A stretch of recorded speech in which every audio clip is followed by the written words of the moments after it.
Mes très chers compatriotes, en ces instants critiques pour notre nation, je m'adresse à vous avec la gravité et la solennité qu'impose la situation.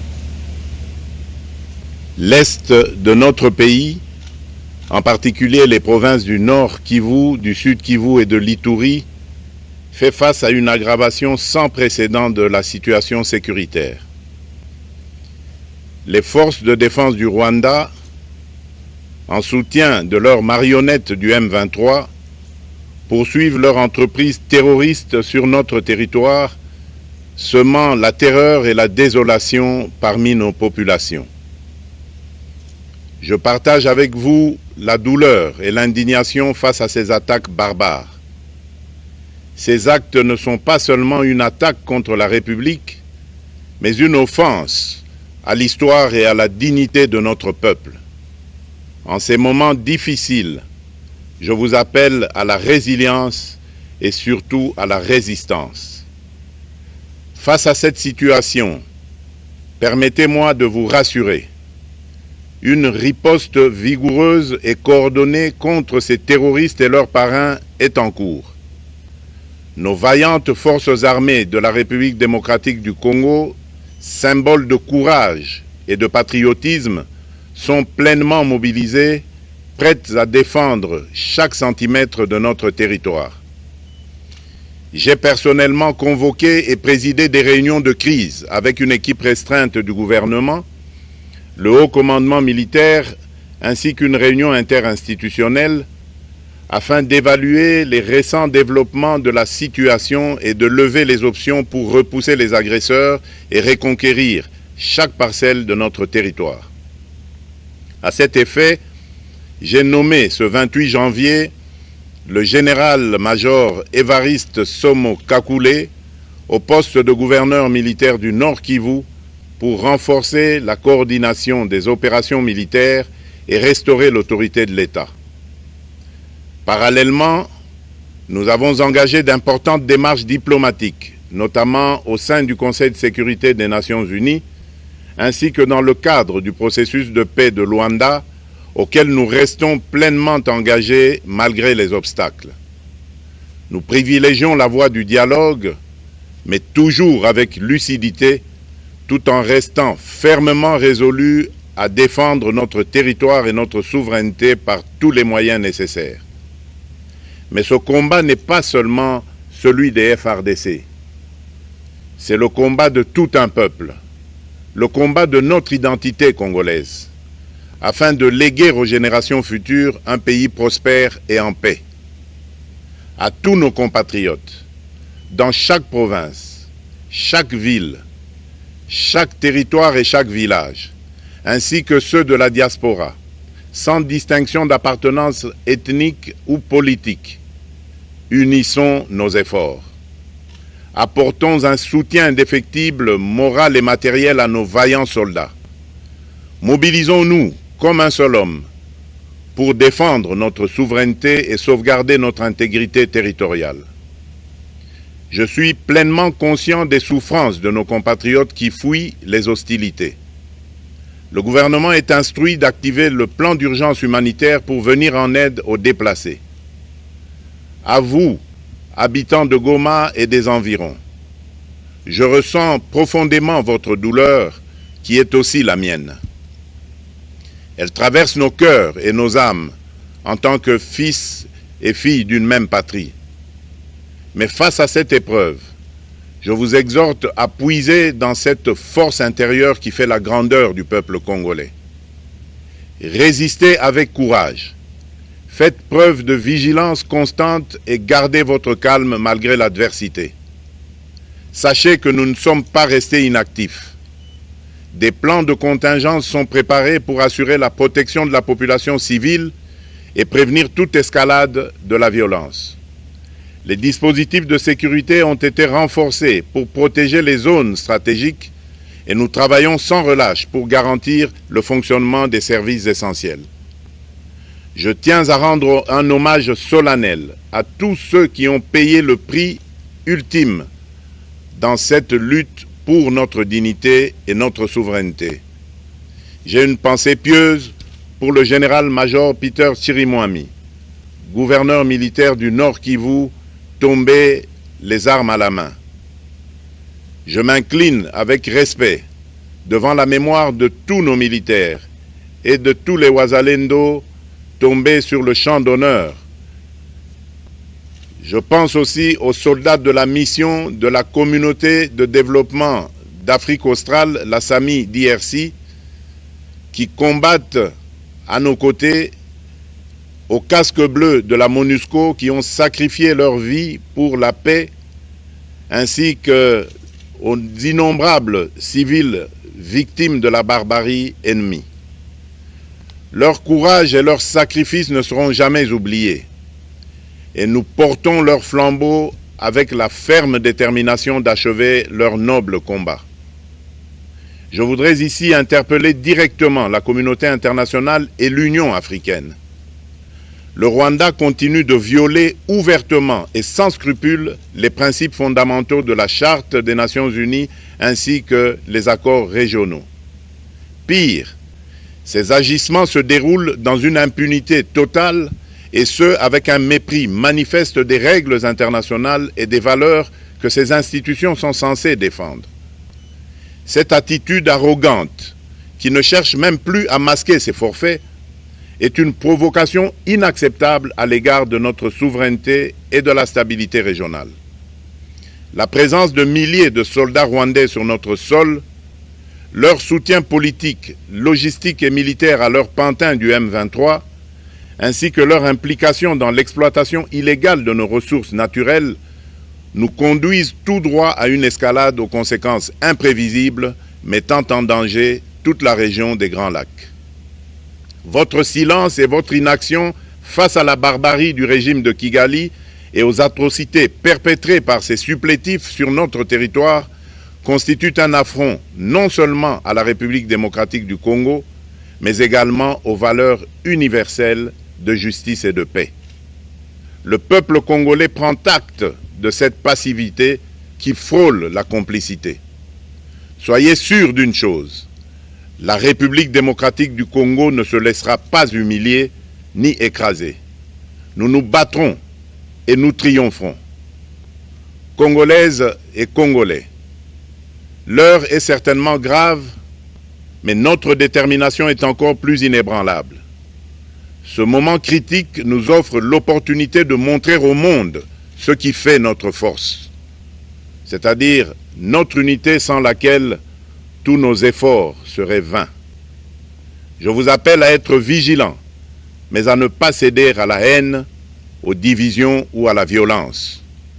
Je condamne avec la plus grande fermeté les actes de vandalisme et de pillage qui ont visé certaines missions diplomatiques accréditées en République démocratique du Congo, ainsi que des intérêts privés dans la ville de Kinshasa. Ces comportements irresponsables dénaturent l'expression saine de notre colère face à l'agression barbare nous imposée et jettent une ombre sur les manifestations pacifiques de soutien à nos vaillantes forces armées qui luttent avec courage et abnégation pour défendre notre souveraineté. Notre engagement doit rester ferme et discipliné. Nous gagnerons cette guerre par notre unité, notre courage et notre sens de responsabilité, et non par la violence aveugle et par l'anarchie. Cette victoire ne sera possible que si chaque Congolais, où qu'il soit, prend toute la mesure du combat qui est le nôtre. J'appelle donc la nation entière, hommes et femmes, jeunes et vieux, acteurs politiques, opérateurs économiques, membres de la société civile, confessions religieuses, artistes et sportifs à se mobiliser, à faire bloc derrière nos vaillantes forces armées et à contribuer chacun à son niveau à l'effort de guerre. J'ai instruit le gouvernement de mettre en place des mesures rigoureuses de réduction du train de vie des institutions et de leurs animateurs afin que les ressources ainsi économisées soient directement réorientées vers le soutien à nos forces armées. Dans cet effort national, j'en appelle également à la responsabilité du secteur privé qui est invité à contribuer activement à cette cause commune. Nos soldats se battent avec héroïsme pour la défense de notre intégrité territoriale et de notre souveraineté. Ils ont besoin de notre soutien total, qu'il soit moral, matériel ou logistique. À la jeunesse congolaise, pilier et espoir de notre nation, je vous exhorte à répondre massivement à l'appel de la patrie. Le moment est venu de vous lever, de mettre votre énergie et votre créativité au service de la nation. Nous devons renforcer nos rangs et chaque jeune Congolais prêt à défendre son pays a une place au sein de nos forces armées. Enrôlez-vous massivement dans l'armée. Vous êtes le fer de lance de notre projet et votre mobilisation est déterminante pour la victoire finale. Aux braves populations du Nord Kivu, du Sud Kivu et de l'Ituri, vous êtes le symbole de la résilience congolaise, une source d'inspiration pour toute la nation. Vous n'êtes pas seuls dans cette épreuve. La République tout entière se tient à vos côtés, unis dans l'espoir et la lutte. Ensemble, nous ferons face et surmonterons cette épreuve. À nos vaillantes forces armées et aux vaillants patriotes Wazalendo, véritables sentinelles de la souveraineté nationale, je rends un hommage appuyé et vous exprime au nom de toute la République notre reconnaissance infinie et notre fierté inébranlable. Votre bravoure, votre discipline et votre engagement sans faille inspire et mobilise tout un peuple déterminé à défendre son territoire. Sachez-le, la République ne vous abandonnera jamais. Votre combat est le nôtre et vos sacrifices ne seront jamais oubliés.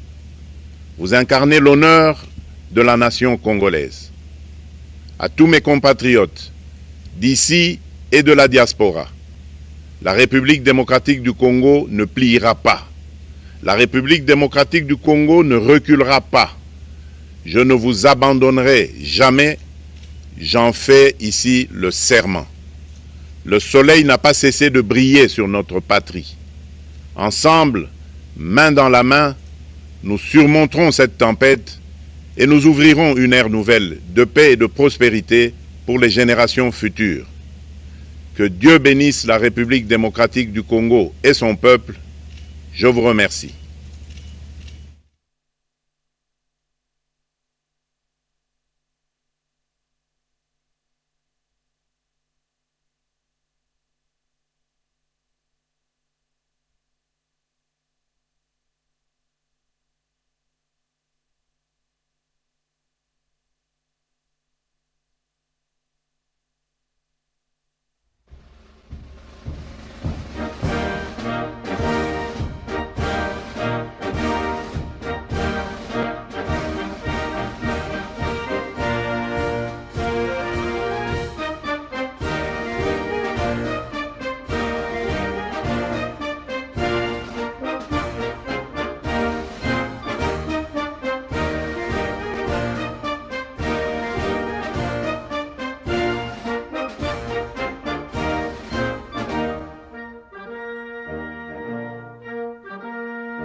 Vous venez donc de suivre la déclaration de Félix Tshisekedi qui a lancé une mise en garde contre la communauté internationale et l'Union africaine, dénonçant leur inaction face aux violations de souveraineté commises par le Rwanda dans l'est de la République démocratique du Congo.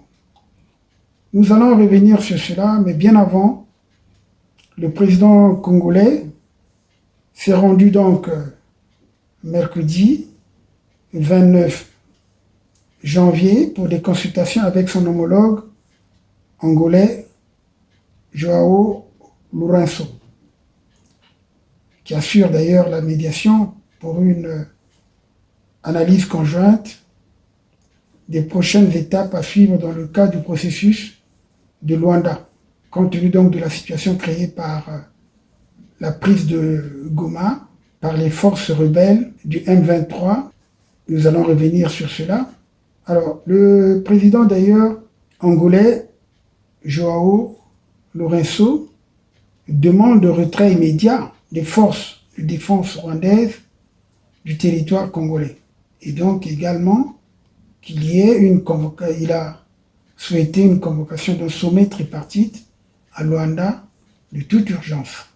Selon donc un communiqué rendu public par le bureau du président Lourenço, qui est médiateur désigné par l'Union africaine entre Kigali et Kinshasa, dans le cadre donc de ce conflit, où le groupe armé M23 a pris le contrôle d'une bonne partie de la capitale régionale Goma. Donc le processus de Luanda que le président Lourenço a mis en place a finalement été mis en échec, comme le souligne bien Vincent Karega, ambassadeur itinérant du Rwanda pour la région des Grands Lacs, qui a confirmé que le groupe armé M23 va continuer d'avancer dans l'est de la République démocratique du Congo, voire au-delà de Goma.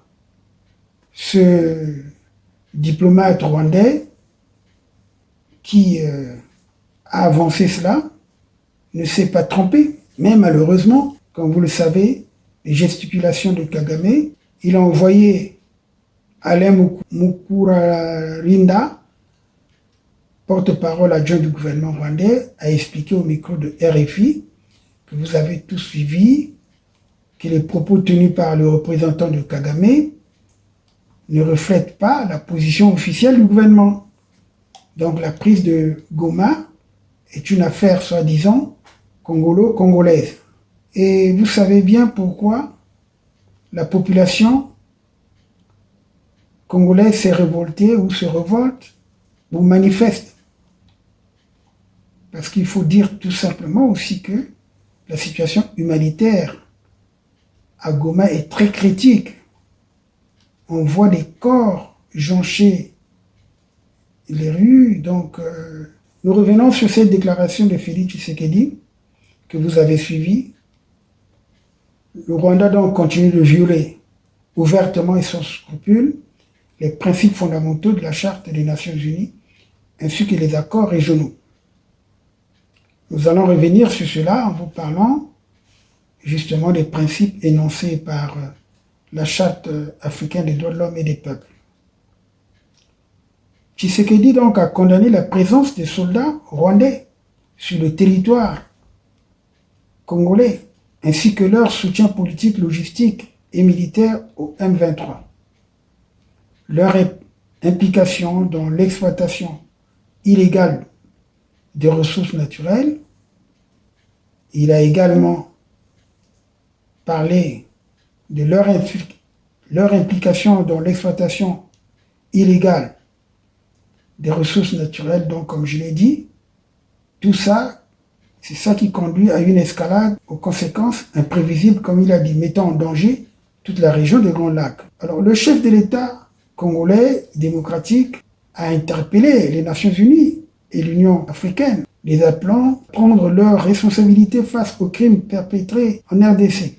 Il déclare, comme vous l'avez suivi, que le silence et l'inaction face à cette barbarie du régime de Kigali et aux atrocités perpétrées par les supplétifs que sont le M23 sur le territoire de la RDC constitue donc un affront non seulement de la République démocratique du Congo, mais également aux valeurs universelles de justice et de paix.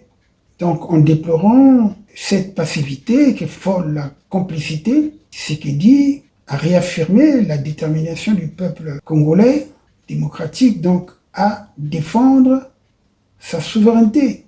Et il a bien expliqué, il a bien rassuré ses concitoyens que son pays ne sera pas humilié ni écrasé et que la RDC se battra et va triompher. D'ailleurs, vous avez vu ces derniers jours à Kinshasa, donc la dévastation des chancelleries après les manifestations ont été ressenties dans les capitales occidentales qui sont complices justement de cette invasion du Rwanda en RDC. Après donc ces manifestations, les citoyens du Congo démocratique ont prévu d'autres rassemblements contre donc cette offensive du groupe armé M23 sur Goma et dans le nord Kivu. Les informations que nous avons prouvent que les manifestations spontanées de mardi 28 janvier 2025 à Kinshasa vont se poursuivre. Les premières manifestations, vous le savez bien, se sont transformées en attaques et pillages de certaines chancelleries. Donc depuis le mercredi 29 janvier jusqu'à ce jour, quelques rassemblements signalés dans certains points de la capitale Kinshasa ont été rapidement dispersés par la police congolaise. Et puis, il faut dire que, jusqu'à présent, le passage de manifestants reste visible dans la ville de Kinshasa. Comme je vous montre ces images à l'ambassade de France, il y a les impacts de pierres sur le portail. Une entrée secondaire a été incendiée, les portes vitrées brisées. Et d'ailleurs, une équipe a été envoyée là-bas pour murer cette entrée. Sur le mur extérieur, d'ailleurs, de l'ambassade, l'on pouvait lire des inscriptions comme « Macron tue au Congo » ou « Vous nous avez trahis depuis longtemps ». Plusieurs policiers et militaires congolais sont d'ailleurs déployés devant ce bâtiment. Les ambassades de l'Ouganda, du Kenya étaient parmi les plus endommagées, car les manifestants ont pu pénétrer dans ces deux chancelleries. Toutes les vitres sont cassées, les bureaux ont été pillés, les ordinateurs ont été emportés et les documents jonchent le sol. Plusieurs voitures ont été également incendiées, comme vous l'avez vu sur les images que le forum vous a présentées il y a quelques jours. L'ambassade du Congo, Brazzaville par exemple, a été visée. Vous avez vu comment les manifestants étaient dehors, ils n'ont pas pu pénétrer dans l'enceinte, mais ont jeté des pierres sur la façade. Toutes les vitres ont été brisées. Certaines pierres ont d'ailleurs atterri sur le bureau de l'ambassadeur. Bon, on nous signale que, soi-disant, l'ambassadeur n'était pas présent, alors que la réalité, c'est que l'ambassadeur était là. C'était tout juste pour camoufler un peu leur humiliation. Et vous avez vu l'ambassade de Rwanda qui était vraiment sérieusement saccagée. Et puis je voulais aussi noter un fait. Bien avant ce saccage, il y a eu une situation qui n'a pas été rendue publique. Il s'agit ce qui s'est passé, donc, pour ne pas dire 3 jours avant cette grande manifestation à Kinshasa, il y a eu un groupe de policiers accompagnés des agents du parquet qui ont fait intrusion dans une des résidences diplomatiques de la France à Kinshasa pour déguerpir des occupants. Alors, le premier conseiller, le conseiller culturel et un autre agent de l'ambassade ont été d'ailleurs blessés lors de cette descente policière. On n'en a pas parlé. La police nationale a depuis déployé une mission pour sécuriser le site, alors que les policiers auteurs de cet incident ont été mis aux arrêts. On a vu la ministre d'État en charge des Affaires étrangères, Thérèse Kayikwamba, a reçu plutôt lundi, donc la veille de la manifestation qui a saccagé l'ambassade. L'ambassadeur donc a été reçu. Cet ambassadeur, c'est Bruno Aubert, a été reçu donc par la ministre d'État pour présenter des excuses. Parce que Thérèse Kayikwamba a reconnu que cet événement était regrettable. Parce que ça violait la Convention de Vienne. Vous savez bien, la Convention de Vienne, c'est la convention qui réglemente justement les relations diplomatiques.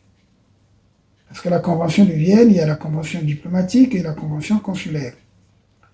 Je ne vais pas revenir sur la portée de ces conventions, mais en tout cas, la ministre d'État en charge des Affaires étrangères, donc Mme Thérèse Kayikwamba, a regretté les violations donc, de cette convention et les bons usages et le courtoisie et d'amitié entre la RDC et la France.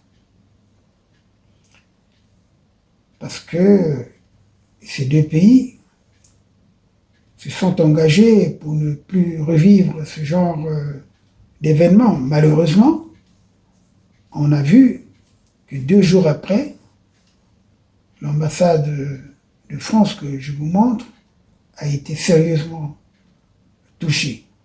Voilà donc le commentaire que je pouvais faire par rapport à cette situation, où nous savons très bien que, d'après les rumeurs, Paul Kagame, qui est menacé d'ailleurs par ses propres troupes qui veulent la paix avec leurs voisins, s'est réfugié pendant un moment à Brazzaville, à Oyo, auprès de son complice Sassou Nguesso. Nous allons revenir sur cette affaire prochainement. Pour le moment, j'ai voulu vous présenter justement cette intervention de Félix Tshisekedi. Permettez-moi donc de rebondir sur... Nous allons donc revenir aux dispositions de la Charte africaine des droits de l'homme, qui est donc notre loi, la grande loi de l'Afrique, comme je l'ai mentionné dans mon ouvrage, Comment peut-on vivre libre et digne en Afrique? Cet ouvrage, qui est un ouvrage de référence, d'ailleurs, c'est un guide des droits et devoirs des Africains. Au terme de la Charte africaine des droits de l'homme, tous les peuples ont le droit donc de s'opposer à l'exploitation par des étrangers des richesses et ressources naturelles de leur pays. Ils ont aussi le droit d'utiliser leurs richesses dans l'intérêt de la population tout entière et pour renforcer également l'unité africaine et également une très bonne coopération avec les autres États qui ne sont pas les États africains. Donc la Charte africaine des droits de l'homme donne au peuple le droit de conclure des accords commerciaux visant à protéger et à développer leurs ressources naturelles. Les États ont plusieurs devoirs au terme de la Charte africaine des droits de l'homme et des peuples que le Rwanda a bien ratifié et que la RDC a bien ratifié. Et d'ailleurs, je signale que la majorité des États africains ont ratifié cette charte. Il y a plus de 54 États qui ont ratifié cette charte, dont, justement, les deux pays qui sont en conflit en ce moment. Donc les droits des peuples sont bien codifiés par les articles 19, 20, 21, 22, 23, 24. Je ne vais pas tous les citer. La Charte africaine des droits de l'homme dispose donc à l'article 19 que tous les peuples sont égaux, ils jouissent de la même dignité et ont les mêmes droits. Rien ne peut justifier la domination d'un peuple par un autre. Tout peuple a droit à l'existence. Aujourd'hui, les manœuvres de certaines puissances, justement, qui sont en complicité avec Kigali, veulent détruire une bonne partie de la RDC. Donc ceci en violation de l'article 19 de la Charte africaine des droits de l'homme. Tout peuple a un droit imprescriptible, inaliénable à l'autodétermination. Il détermine librement son statut politique et assure son développement économique et social selon la voie qu'il a librement choisie. Et c'est d'ailleurs pour cela que nous soutenons les autorités de la RDC qui veulent changer leur constitution. Cette constitution actuelle de la RDC, justement, est une constitution qui est contre les principes du droit international. Parce qu'il y a certains articles qui lient le Congo avec d'autres puissances. Donc, la RDC perd son indépendance au vu de ce qui a été élaboré par tricherie. Donc, c'est une constitution de tricheurs. C'est une constitution de domination. C'est tout à fait normal de revoir cette constitution. Donc, les peuples ont le droit de se libérer de leur état de domination. Parce qu'aujourd'hui, la domination, elle est rwandaise. Comme ce qui se passe également au Congo. Nous savons très bien au Congo-Brazzaville que ça soit signé des accords avec le dictateur Kagame en violation de tous les principes reconnus par le droit international. Les peuples ont la libre disposition de leurs richesses. Et nous savons très bien que les ressources naturelles d'un pays ne peuvent pas être contrôlées par une puissance étrangère. Il faut bien sûr, justement, qu'il y ait des accords.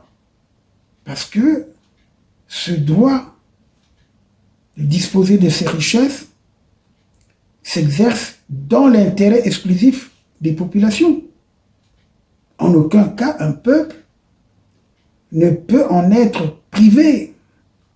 C'est ce que précise l'article 21 de la déclaration, plutôt de la Charte africaine des droits de l'homme et des peuples. En cas de spoliation, le peuple spolié a droit à la légitime récupération de ses biens, ainsi qu'à une indemnisation adéquate.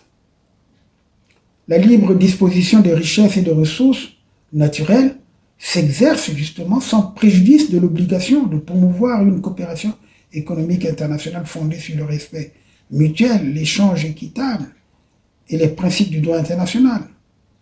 Aujourd'hui, nous voyons qu'au Kivu, notamment dans la ville de Goma, où il y a eu beaucoup de combats, et les populations sont dans de mauvaises conditions. La situation humanitaire dans cette partie de la RDC est, dirais-je, catastrophique. Nous pensons que les Nations Unies qui condamnent justement cette invasion timidement, parce qu'il faut le dire que c'est timidement, parce que Paul Kagame a toujours été soutenu par les puissances occidentales. Et il y a eu une complaisance de l'ONU, il faut le dire. L'armée rwandaise, dans ses opérations de paix onusiennes, se fait justement aider par l'ONU. Cette volonté de Paul Kagame de vouloir s'accaparer d'une partie de la RDC est soutenue par les puissances étrangères. Et puis Paul Kagame a bénéficié de formations internationales et d'entraînement de haute qualité. Il a eu ces formations et grâce donc aux contributions des partenaires extérieurs. Et ce qui a fait que le dictateur rwandais a permis de professionnaliser son armée. Et il a essayé donc d'amasser des armes pour entamer l'agression contre la RDC. Parce qu'il faut dire que nous avons toujours dénoncé ces différents programmes qui sont à la disposition d'un dictateur. Et aujourd'hui, par les accords occultes avec le Congo-Brazzaville, il s'est acheté également des armes, beaucoup d'armes.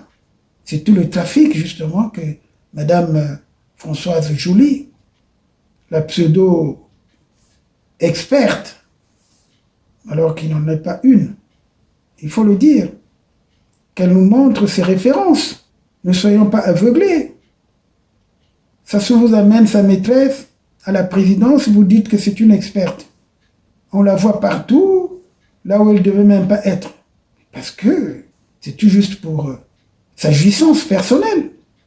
Donc nous disons que les pays comme le Royaume-Uni, ils ont compris, parce que ces pays ont formé les troupes rwandaises. Et il faut dire aussi qu'il y a eu des instructeurs de l'armée rwandaise formés par les Américains. Le Rwanda n'a pas d'industrie militaire.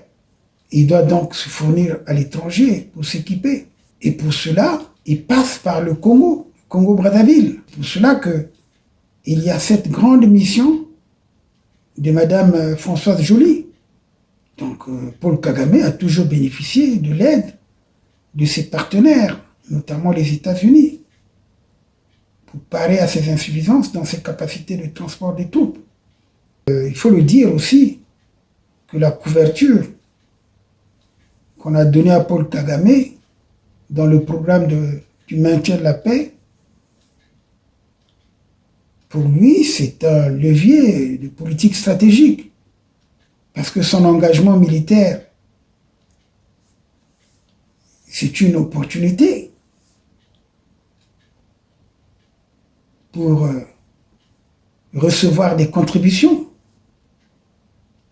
qui lui permet donc de disposer des armes et des marges de manœuvre dans certaines négociations.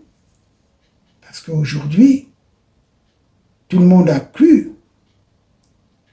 à la bonne foi de Kagame, Paul Kagame, celui qui est l'auteur même du génocide, il faut le dire.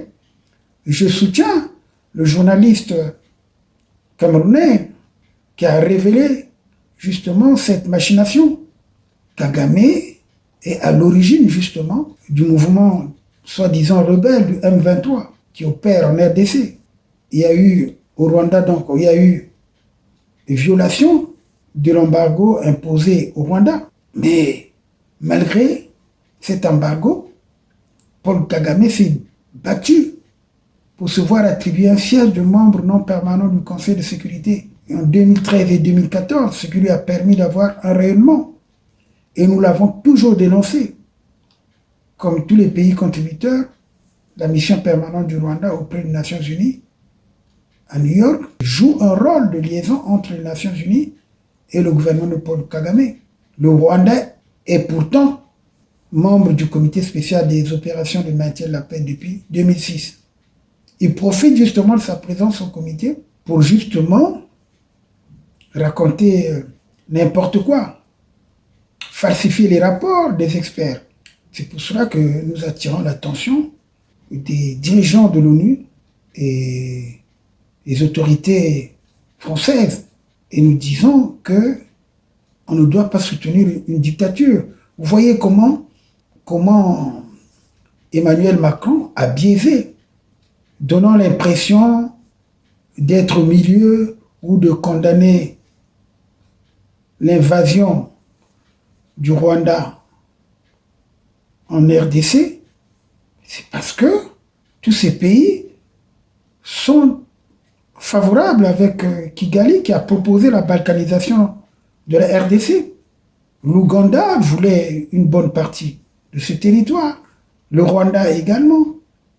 Et ça, nous savons. C'est pour cela qu'il y a un fond. Et le Congo-Brazzaville, avec son dictateur Sassou, a fait semblant de parler de la paix, mais il n'y a pas de paix. Lorsque vous signez des accords avec un dictateur comme Kagame, et nous savons très bien que ce dictateur, il s'est servi justement de Sassou, des moyens de Sassou. Il n'y a pas eu vente des terres. On a cédé des terres pour mettre des bases militaires rwandaises et pour exploiter les mines, les champs de pétrole du Congo qui se trouvent vers le Kabila, comme l'a si bien dit Laurent Sokoko, qui nous a apporté des preuves sur les champs cachés vers Dolisie, les champs, comme on dit, onshore. Et c'est donné justement aux Rwandais. Le Congo est en conflit avec l'Angola par rapport aux frontières du Kabila. On vous l'a bien dit. Je vous demande de revoir, de suivre nos émissions avec Laurent Sokoko où nous avons détaillé ces questions. Donc nous n'allons pas revenir sur cela. Je crois qu'il est temps de vous dire au revoir et de vous remercier parce que vous avez été donc nombreux à nous suivre pour notre dernière émission. Allez, à bientôt. Donc, merci.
Forum FM 105.8.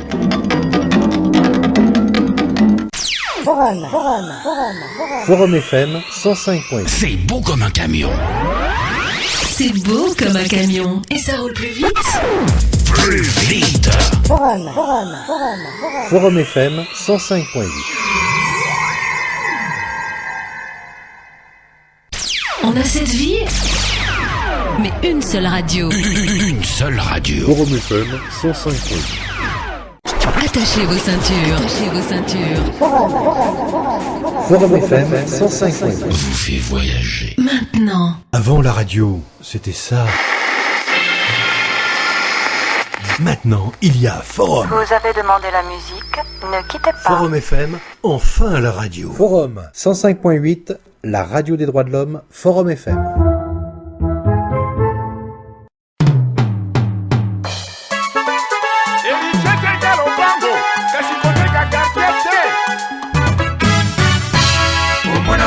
Bon bah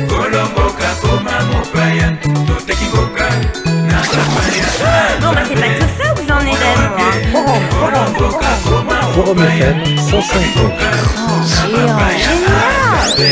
Mwana Kongo akomi mopaya na mboka na ye ekomi lokola tango ya bankoko bateka bana na boumbu mpo na mungwa sikoyo toteka kolomboka po na mbongo. Omona wapie kolomboka koma mopaya toteki mboka na bapaya anzambe. Omona wapie kolomboka koma mopaya tokabi mboka na bapaya anzambe. Omona wapie kolomboka koma mopaya tokabi mboka na bapaya anzambe. Moi de l'homme tika tosakola toza koteya moso tozali kokanisa. Moi de l'homme c'est la liberté d'opinion. Moi de l'homme c'est la vérité. Maître Masengo Tiase koyoka likambo oyo na droit de l'homme otala likambo oyo. Masengo Tiase koyoka likambo oyo na droit de l'homme otala likambo oyo. Forum FM 105. Oh Maurice Jolion. Moi de l'homme tika tosakola toza koteya moso tozali kokanisa. Moi de l'homme c'est la liberté d'opinion. Moi de l'homme c'est la vérité.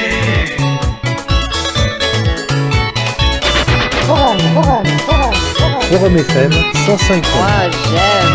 Moi de l'homme tika tosakola toza koteya moso tozali kokanisa. Moi de l'homme c'est la liberté d'opinion. Moi de l'homme c'est la vérité.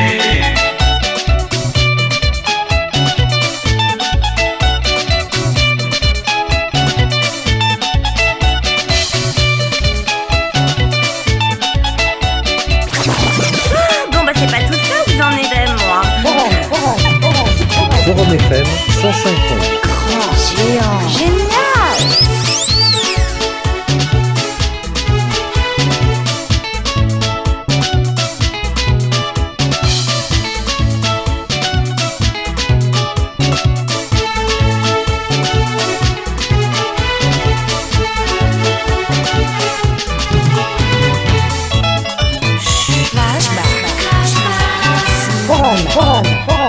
Forum FM 105. Keba mwana etajwa tikeli obatela yango mwana owela mbongo te.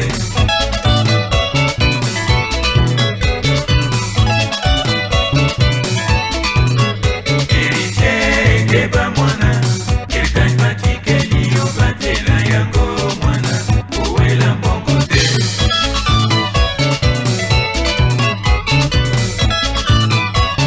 Keba keba héritier. Ça devient passionnant.